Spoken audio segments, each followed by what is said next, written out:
తెలంగాణ విద్యుత్ కమిషన్ పై హైకోర్టును ఆశ్రయించినటువంటి బీఆర్ఎస్ అధినేత మాజీ ముఖ్యమంత్రి కేసీఆర్ దీనికి సంబంధించి పిటిషన్ దాఖలు చేశారు. జస్టిస్ నరసింహారెడ్డి కమిషన్ ను రద్దు చేయాలని పిటిషన్ లో పేర్కొన్నటువంటి కేసీఆర్ కమిషన్ ఏర్పాటు సహజ న్యాయ సూత్రాలకు విరుద్ధంగా ఉందని కూడా పిటిషన్ లో పేర్కొన్నారు.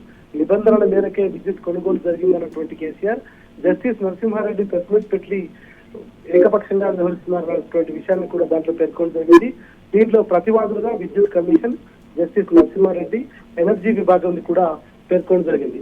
జస్టిస్ నరసింహారెడ్డి కమిషన్ ఏర్పాటు తర్వాత ఆయన చైర్మన్ గా నియమించిన తర్వాత బీఆర్ఎస్ అధినేత 12 పేజీల లేఖను దీనికి సంబంధించి నరసింహారెడ్డికి రాశారు. నరసింహారెడ్డి కమిషన్ చైర్మన్ గా ఉండటానికి అనర్హుడు అంటూ దాంట్లో ప్రతి అంశాన్ని కూడా పేర్కొనడం జరిగింది. ప్రభుత్వానికి ఇప్పుడున్నటువంటి ప్రభుత్వానికి, కాంగ్రెస్ ప్రభుత్వానికి అనుకూలంగా ఆయన వ్యవహరిస్తూ ప్రెస్ మీట్లు పెట్టి ఏకపక్షంగా ఉంటున్నాడనేటువంటిది కూడా చాలా స్పష్టంగా కావాలని బీఆర్ఎస్ ప్రభుత్వం అధికారంలో ఉన్నప్పుడు చేసినటువంటి విద్యుత్ కొనుగోళ్లపైన దుష్ప్రచారం చేస్తున్నారనేటువంటిది చెప్తూనే రాజ్యాంగ విరుద్ధానికి, సహజ సూత్రాలకు విరుద్ధంగా ఆయన వ్యవహరిస్తున్నారని కూడా చెప్పుకొచ్చారు. కేంద్రం నుంచి అన్ని రకాల అనుమతులు తీసుకోవడంతో సహా పూర్తిగా హేతుబద్ధంగా ప్రభుత్వం ఇచ్చినటువంటి సూత్రాలు, సహజ న్యాయ సూత్రాలు ఏమిటి చెప్తున్నా దాని ప్రకారం ఎక్కడ ఎలాంటి నిబంధనలు పాటించకుండా ఏది జరగలేదనేటువంటిది చాలా స్పష్టంగా చెప్పుకొచ్చారు.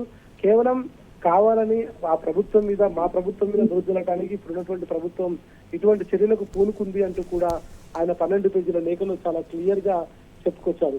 అప్పుడు గతంలో ఆయన రాసినటువంటి లేఖను బేఖాతా చేసినటువంటి నేపథ్యంలో నేరుగా హైకోర్టులో రిట్ పిటిషన్ దాఖలు చేశారు. ఇవాళ ఆ పిటిషన్ దాఖలు చేసినటువంటి నేపథ్యంలో రేపు దీనిపైన నంబరింగ్ అయిన తర్వాత రేపు దీనిపైన వాదనలు కొనసాగేటువంటి అవకాశం కనిపిస్తోంది.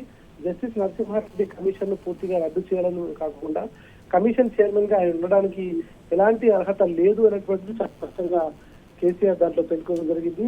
ప్రభుత్వానికి అనుకూలంగా వ్యవహరిస్తూ కమిషన్ చైర్మన్ గా ఉన్నటువంటి వ్యక్తి ఇంతవరకు ఎట్లాంటి వ్యవహారం దాంట్లో జరగకముందే ప్రెస్ మీట్లు పెట్టి దాన్ని చెప్పడం వెనక మతలబ్ ఏంటి అనేటువంటిది కూడా ఆయన చాలా స్పష్టంగా చెప్పుకొచ్చారు.